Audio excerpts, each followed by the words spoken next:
Ina, podcast.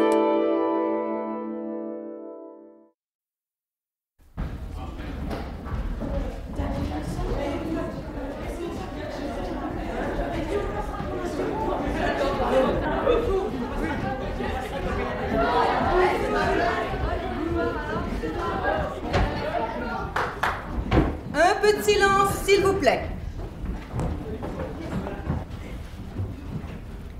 Avec le concours de Nathalie Nerval, Catherine Georges, Suzanne Michel,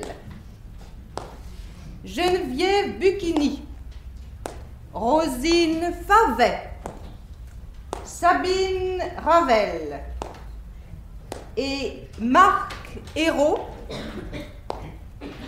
un conte de José Pivin. Fermez vos cahiers.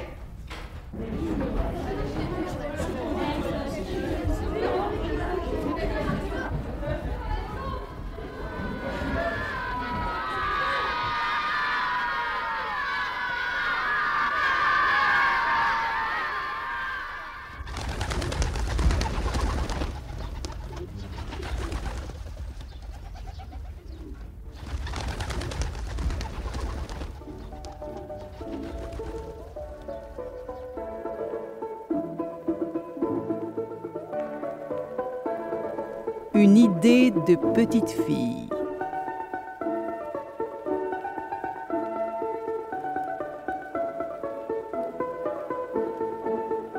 Il s'agit d'une petite fille que j'ai connue. Elle s'appelait Hélène.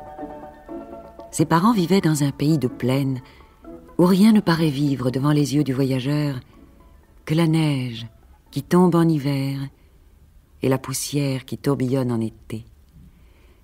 Dans les villages, les enfants de cette terre immobile étaient semblables aux chats qui s'amusent avec un fétu de paille qui vacille, une fumée qui se perd dans les airs. Ils aimaient aussi jouer avec la neige qui tombe et la poussière qui tourbillonne. Et Hélène, plus qu'une autre.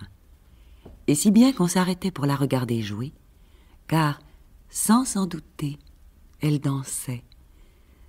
Ce jour-là, Hélène dansait en balayant l'isba de ses parents.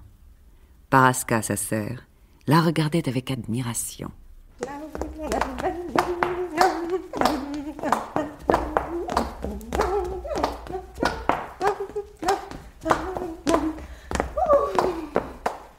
Tu as fini, Hélène? Oui.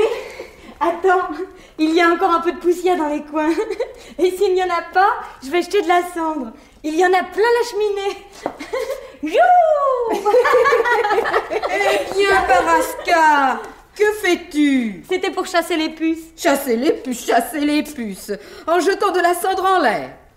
Enfin, c'est Hélène qui balaye. Mais comment, Hélène? Te crois-tu déjà aux noces de la cousine Nadia?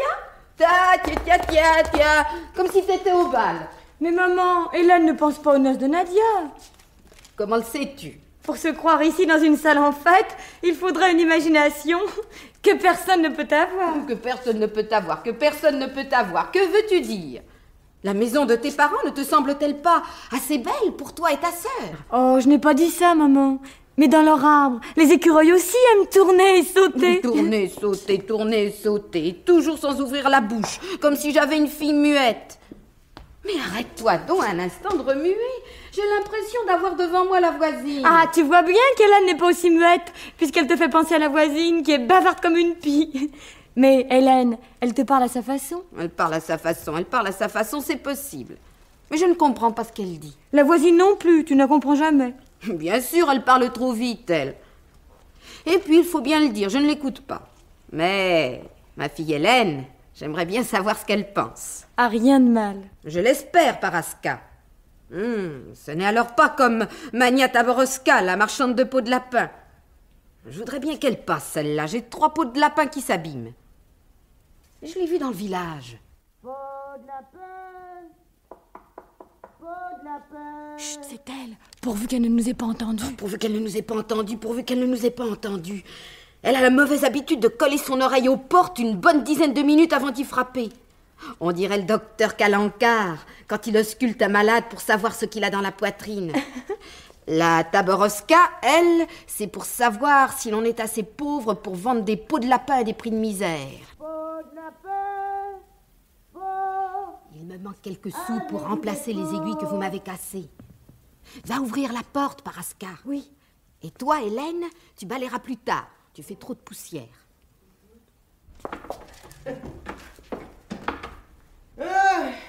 Heureusement, le printemps s'avance et il fait moins froid, Nathalie. Sans ça, je serais gelée dehors plus raide que mes peaux de lapin à attendre que vous ouvriez. Nous parlions. De choses sérieuses. C'est ça. Comme dit Paraska, nous parlions de choses sérieuses, de choses très sérieuses. Ah, oui. Vous permettez que je m'assoie, hein? Ah, j'ai fait 3 villages aujourd'hui. Il n'y a pas beaucoup de peaux de lapin à acheter, c'est pour la saison. Enfin. Alors, vous disiez que vous parliez de choses sérieuses. Ce qui veut pas dire ennuyeuses, tristes, affreuses, épouvantables, j'espère. Oh non, pas du tout. Oh non, nous parlions d'Hélène. Oui, ma fille s'est mis dans la tête qu'on pouvait vivre en dansant. Vous savez, Nathalie, faut pas vous inquiéter. C'est une idée de petite fille. Mais tout le monde en a eu. Celle-ci passera comme les autres. Mais c'est qu'elle dure, cette idée de petite fille. Pensez donc, Hélène a près de 15 ans, et elle a cette idée depuis l'âge de 5 ans. Et cette idée a donc déjà 10 ans. Vous vous rendez compte?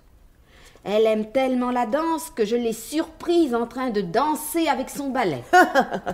Ah, il lui faudrait un autre professeur. Il n'y en a pas d'autre dans la steppe. Allons, Mania Tabarovska, prenez un verre de thé. Achetez-moi mes peaux de lapin le plus cher possible et ne nous occupons plus d'Hélène. Mais vous aimiez bien faire le pitre autrefois, Nathalie. Vous faisiez rire tout le village en imitant les gens. Et je vous admirais beaucoup. Et maintenant? Maintenant vous êtes comme tout le monde. Et c'est votre fille qui a son petit grain dans la tête. Tenez, je suis pas riche, Nathalie. Mais si j'étais sûre qu'elle ne change pas d'idée un jour, je vous paierais vos peaux de lapin le double de ce qu'elles valent. Le double de ce qu'elles valent? Le double de ce qu'elles valent pour qu'Hélène sautille comme ça toute sa vie? J'ai dit si. Si j'étais sûre. Allons, donne les peaux. Oh, mais dis-moi, c'était un lapin soldat que tu avais là. Il est couvert de cicatrices. Non, c'est celui-là qui a griffé la peau. Ce chat. Hélène l'avait laissé sur la table, si tu veux tout savoir. Tiens, voilà 2 pièces, c'est tout ce que ça vaut. Si j'étais sûre que ta fille... Mais tu l'as dit toi-même, Nathalie, c'est qu'une idée de petite fille. Une fois grande, on plante des oignons dans le champ qui était fait pour construire un château. C'est tout? Oui, c'est tout. Oh, tu sais qu'avec moi, c'est pas la peine de discuter.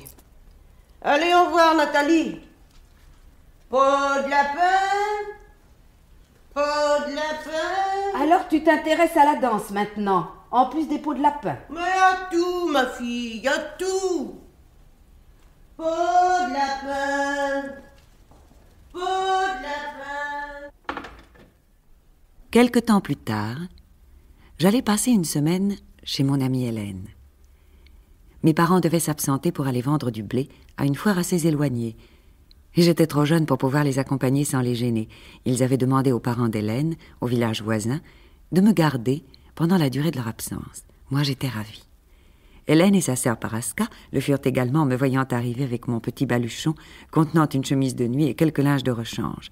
Je ne parle pas des robes pour la bonne raison que je n'en avais qu'une, celle que je portais sur le dos. J'arrivais à un moment où le village de mes amis était particulièrement affairé. On plumait les oies et le duvet volait de tous les côtés, tandis que les volailles poussaient des cris qui prouvaient que cette façon de les coiffer ne leur plaisait pas du tout. Sur le seuil de l'isba, Paraska, Katia, Nathalie plumaient des oies. Le père les regardait faire en fumant la pipe. Allez-y, mes enfants, ne perdez pas de temps. L'hiver va revenir et les gens de la ville auront besoin de moelleux édredons. Moelleux et légers, car les gens de la ville n'ont pas de muscles. Ils se promènent toujours en voiture et ils ont le ventre mou comme un pain mal cuit. Nous allons pouvoir leur vendre bien cher le duvet de nos oies, hein, Nathalie? Ouais. Hé, tu as les cheveux plus blancs que la Dame des Neiges. Hé, Paraska, Katia, regardez-moi cette vigueur. Donc, Hélène? Paraska, sais-tu où est ta sœur? Elle m'a dit qu'elle n'aimait pas voir souffrir les oies. Souffrir, il ne faut rien exagérer. Nous leur enlevons quelques plumes qui tiennent à peine. Elles crient parce que ce sont des oies. Mais tout le monde souffre dans cette pauvre ville. Faut savoir souffrir. Hélène prétend que ce n'est pas indispensable. Indispensable, bien sûr que non. Mais alors, qu'est-ce qui est indispensable? Le plaisir ne l'est pas non plus. Ah si, le plaisir est indispensable, du moins de temps en temps. Alors, mais enfin, nous ne sommes pas des philomachins, hein, ni des sophotrucs.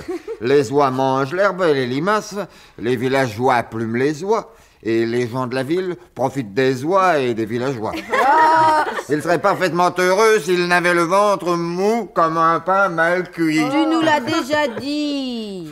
Marchande de duvet d'oie. Tiens. Marchande de duvet d'oie. Voilà Mania Taborovska. Aujourd'hui, elle ne s'occupe plus de peau de lapin, mais de duvet d'oie. Ah, cette femme, elle ne vit que de la peau des autres. Elle aussi vient de la ville, Nathalie. Regarde-moi ce teint. Hein, c'est nous, les villageois, qui devrions l'avoir, ce teint de terre. Eh, juste compensation du ciel, ce sont les gens de la ville qui l'ont. Comme je te l'ai dit, on ne peut pas tout avoir. C'est moi qui te le disais hier. Ah non, pardon, tu n'as fait que répéter. Ne vous disputez pas, le soir va venir. Et nous avons encore plusieurs oies à plumer. Oh, c'est vrai. Et je suis d'ailleurs très étonné qu'il n'y ait pas plus de duvet que ça. Pas plus de duvet que ça. Pas plus de duvet que ça. En effet, avec un troupeau de 38 oies, nous devrions avoir au moins 2 bons sacs de duvet, et nous en avons à peine un. Paraska, j'espère que tu ne t'es pas mise dans un courant d'air qui aurait fait tout voler. Oh non, papa. Marchande de duvet d'oie. Qui a du beau duvet d'oie? Je n'achète que la première qualité. Alors, Nathalie. Et toi, petit père? J'espère que vous allez me vendre votre duvet à des prix raisonnables. Les villageois sont des gens terribles. Ils vous vendent du duvet qui ne pèse pas plus que les graines de chardon. Et ils voudraient qu'on les paie avec des pièces d'argent plus lourdes que les roues de leur charrette. C'est que tu oublies notre propre poids, Mania Taborovska. Celui de nos bras qui plument, de nos jambes qui font pousser le maïs qui nourrit les oies, et notre dos qui porte les sacs. Allons, petit père, te fâche pas, je sais tout ça. Allez, combien me vends-tu ton duvet? Et n'oublie pas que la dernière fois, je t'ai acheté les peaux de lapin beaucoup plus cher qu'elles ne valaient. Plus cher qu'elles ne valaient. Tu as voulu les acheter plus cher, mais en fin de compte, tu les as payés 3 sous en moins que la dernière fois. Allons, ne te fâche pas, toi aussi. Mais qu'est-ce que vous avez donc tous aujourd'hui au village? Le duvet doit vous chatouiller la gorge et vous irriter. Vous êtes comme des grattoirs de pierre à briquet. Tout ce qu'on vous dit prend en feu. Et puis après tout, gardez-le, votre duvet, si vous y tenez tant que ça. Gardez-le et repiquez-le sur vos oies si vous ne savez qu'en faire. Car vous ne saurez qu'en faire si vous ne le vendez pas. Comment? Nous ne saurions qu'en faire. Non. Mais vous n'avez pas besoin d'édredons légers, vous. C'est vrai, nous n'avons pas le ventre mou comme du pain mal cuit. Peut-être. Mais vous avez le crâne dur comme les bornes qui servaient aux cavaliers à se mettre en selle. On pourrait vous grimper sur la tête avec des souliers à clous. Vous ne sentiriez rien. C'est possible. Nous ne sommes pas des philomachins, nous, ni des sophotrucs. Nous avons la tête solide. Et tout ça ne me dit pas ce que vous feriez de votre duvet si je n'en voulais pas. Tête de borne. Oh, une autre en voudrait. Et si cet autre ne venait pas? Si cet autre ne venait pas. On le donnerait à Hélène. Hein? Quoi? Hélène? Pourquoi faire Hélène? Oui, alors pas parler d'Hélène. Oh, je n'y ai plus pensé. Qu'est-ce que vous racontez toutes les deux? Mais que ferait Hélène avec du duvet? Elles ne vous le diront pas, mais moi, je le sais. Vous le savez? Oui, j'ai vu Hélène. Elle ressemblait à un oiseau. Un oiseau? Oui. Elle était couverte de duvet qu'elle avait dû coller sur sa robe, sur sa figure et ses bras, je ne sais comment. Et elle s'avançait vers les 3 bouleaux qui bordent la mare à canard du village. Notre duvet, voilà où il est passé. Et ma colle de poisson. Ouh, mais je vais te la plumer vive, ta fille Nathalie. Plumer ma fille, c'est aussi la tienne, Josip. Mon Dieu, un si beau duvet avec de la colle de poisson. Mais elle est devenue folle, ma pauvre Hélène. Oh non, maman, c'est pour mieux apprendre à danser. Mieux apprendre à danser. Avec qui? Les canards de la mare. Oui, mais pas comme toi. Elle danse aussi avec la perdrix qui court entre les chaumes et qui a peur des hommes. Et comme l'alouette qui monte dans le ciel, les ailes en croix. Quelle idée, mes enfants, quelle idée. Une idée de petite fille, petit père. Oh, viens, ma gracieuse, viens, Hélène. Il manque peut-être un peu de duvet sur ta gorge. Tiens, je vais t'en donner. On voit bien que c'est pas à toi. Me laisse-moi, bonhomme.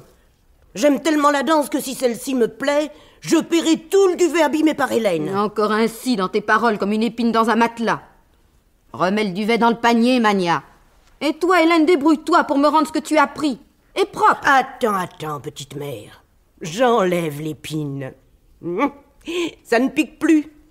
Je te paierai pour voir Hélène danser sans si. Toi, la Mania, tu as une idée derrière la tête. Chacun en a. Je ne retiens que ton info. C'est bien la première fois que notre fille nous rapportera quelque chose. Tiens, voilà, petit père. Des belles pièces qui teintent frais et qui calment toutes les soifs, n'est-ce pas? Vieux gosier desséché. J'ai peut-être le gosier desséché, mais pas le ventre mou. Comme du pain mal cuit. Ah, je ne me soucie pas de ton ventre, Yossip. Danse, Hélène. Mais où est-elle? Elle est partie sans qu'on la voie. Hélène? On ne voulait pourtant pas la battre. Mais elle a eu peur du bruit. Ah, vous criez si fort, vous les paysans, qu'on croirait toujours que vous êtes en colère. Elle a cru qu'on voulait la vendre. Mais dis-lui de revenir. Ton père va me rendre mes pièces et Hélène pourra danser pour rien. Oh, j'aime les nobles natures. J'aime les nobles natures, j'aime les nobles natures. J'étais sûre qu'elle allait trouver le moyen d'avoir ce qu'elle voulait sans payer de sa bourse. Reviens, Hélène. Viens danser comme l'alouette qui monte toujours, comme la perdrix qui a peur.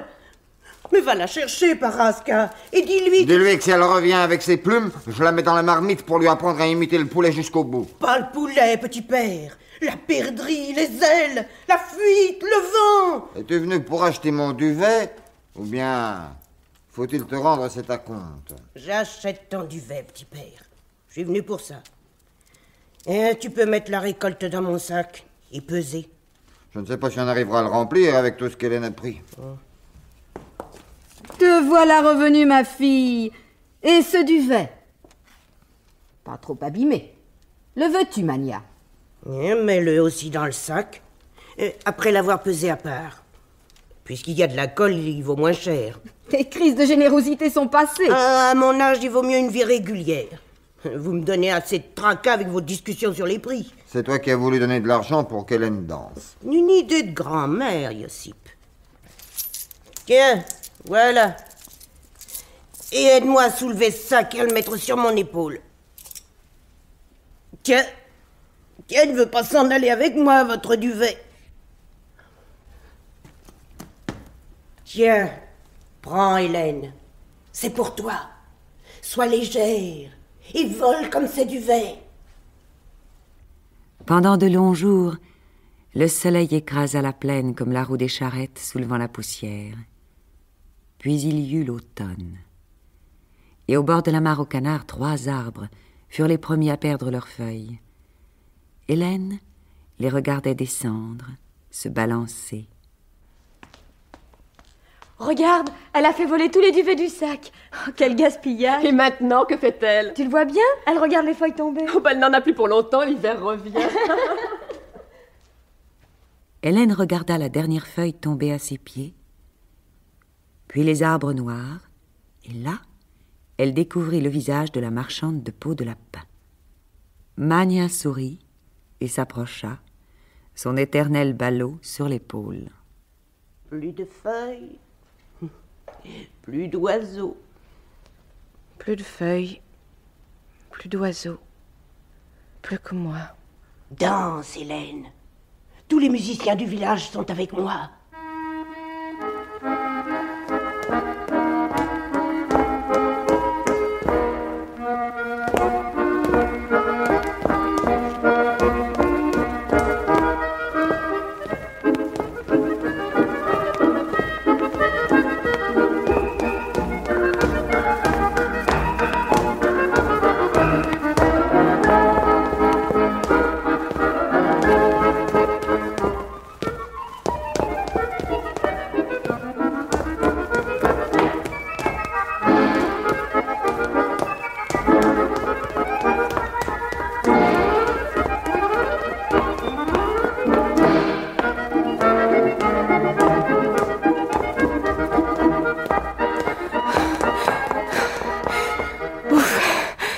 suis essoufflée.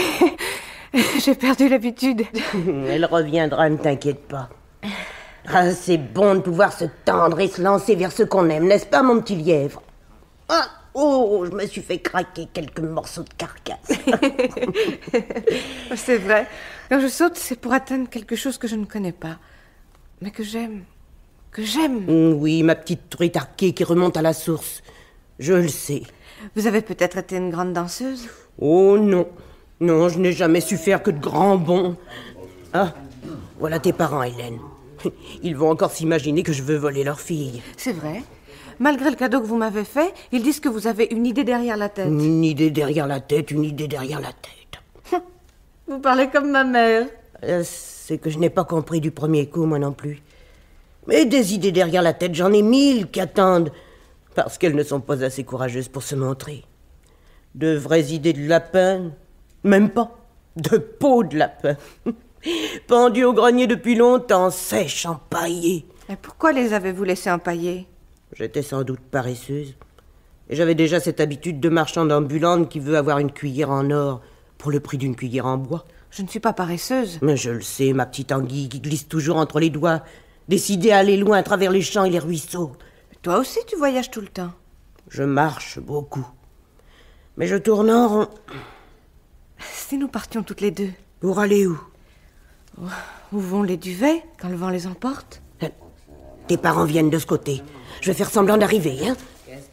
Qui veut de beaux manteaux chauds pour l'hiver? Qui veut de bonnes pantoufles fourrées? Tu n'achètes plus du vent maintenant, Magnata Boroska, mais dis-moi quoi. Mais je viens de le crier, des pantoufles et des manteaux. En voulez-vous? C'est pas cher et chaud. Pensez à l'hiver quand vous aurez froid de la tête aux doigts de pied en passant par tous les os du dos. Froid comme un carillon de petite cloche dans la brume du matin. Ce sont des manteaux doublés de peau de lapin et des pantoufles fourrées de duvet d'oie. Ah, bien sûr, bien sûr. Quoi de plus chaud que le poil de lapin et le duvet d'oie? Et tu vas me revendre très cher ce que tu m'as acheté pour rien. Pas pour rien. Je t'ai donné 5 pièces d'argent pour le tout. Et combien vaut ce manteau? 6 pièces d'argent. Et ces pantoufles? Une demi-pièce. 6 pièces et demie? Mais au voleur, au voleur! Quoi, qu'est-il? Pourquoi cries-tu? C'est Magna qui t'a volé. Pas encore, mais elle va le faire.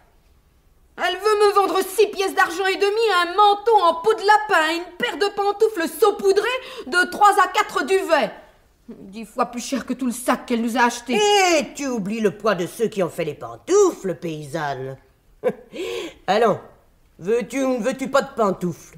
Tiens, où ce manteau de lapin, là? Mais lapin?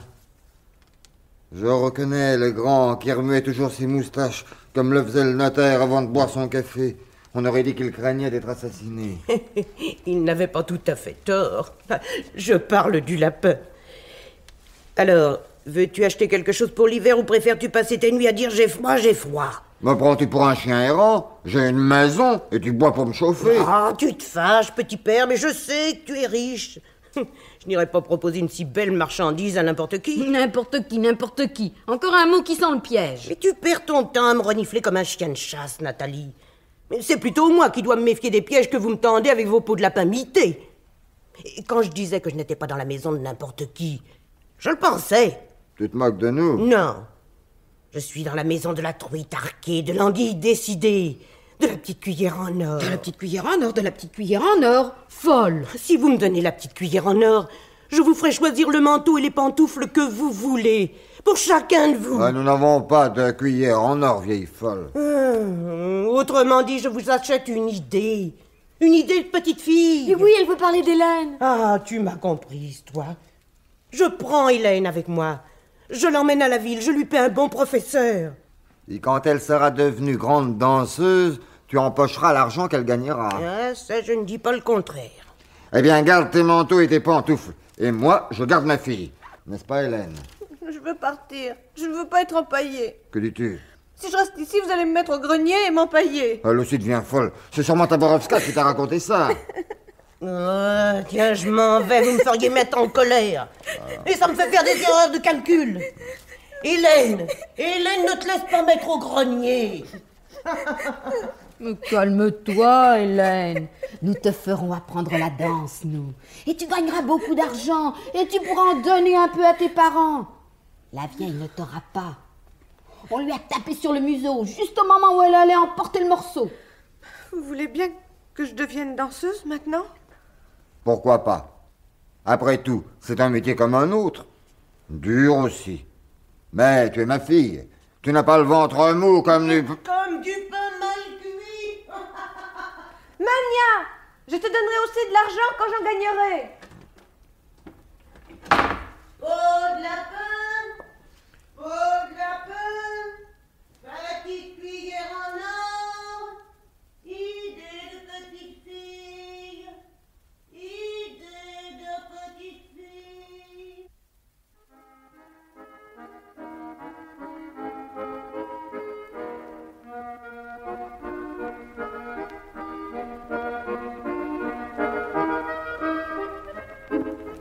Vous venez d'entendre Fermez vos cahiers, avec le concours de Nathalie Nerval, Catherine Georges, Suzanne Michel, Geneviève Bucchini, Rosine Favet, Sabine Ravel et Marc Hérault. Chef opérateur du son, Colette Roux. Collaboration technique, Yvette Hubeau. Assistant, Daniel Long. Réalisation, José Pivin.